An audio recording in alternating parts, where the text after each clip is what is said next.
Mərhum xalq artisti Yaşar Nurinin həyat yoldaşı Rəhimə Nuriyeva qızının ölümündən danışıb. Doğru Xəbər Azərbaycan xəbər verir ki, o, Elgizlə izlə verilişinin canlı efirində açıqlama verib. Allah heç kimə qismət etməsin. Gözləmədiyimiz halda olan bir şeydir. Gündüz gülüb danışmışdıq. Gecə zəng edib ki, gəl, deyə Rəhimə xanım bildirib. Yaşar Nurinin digər qızı Ülkənin sözlərinə görə 3 mərasimi noyabrın 17-si saat 14:00-da Təzəpir məscidində keçiriləcək. Qeyd edək ki, Ülviyə Yaşar qızı gecə saatlarında ürək çatışmazlığından dünyasını dəyişib.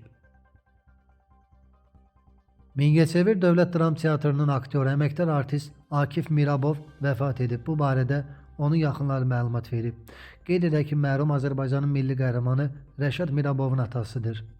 Akif Mirabov 2000-ci ildə Respublikanın əməkdar artisti adını alıb. 2013-cü ildə Tərəqqi medalı, 2019-cu ildə isə Prezidentin fəxri diplomu və bir çox fəxri fərmanlarla təltif olunub. Noyabrın 16-sından ümumi təhsil müəssisələrində payız tətili başlayır. Nazirlər Kabinetinin ümumi təhsil müəssisələrində tədris ilinin müddətinin təsdiq edilməsi haqqında qərarına əsasən ümumi təhsil müəssisələrində noyabrın 16-20-si payız tətilidir. Tətildən sonra ilk dərs günü isə noyabrın 21-i olacaq deyə məlumatda bildirilib. Xəbər verildiyi kimi Azərsilah Müdafiə Sənayesi Holdingi QSC-nin strukturuna daxil olan Sənaye Cihaz Elmi İstehsalat Müəssisəsinin Şirvan şəhərində yerləşən zavodlarından birində baş verən partlayış nəticəsində müəssisənin əməkdaşı İsmailov Adil Balaşoğlu həlak olub.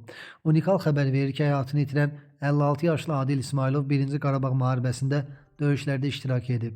Sonrakı illərdə daxili qoşunlarda hərbi xidmətini davam etdirib, 2010-cu ildə isə mayor rütbəsində ehtiyata buraxılıb.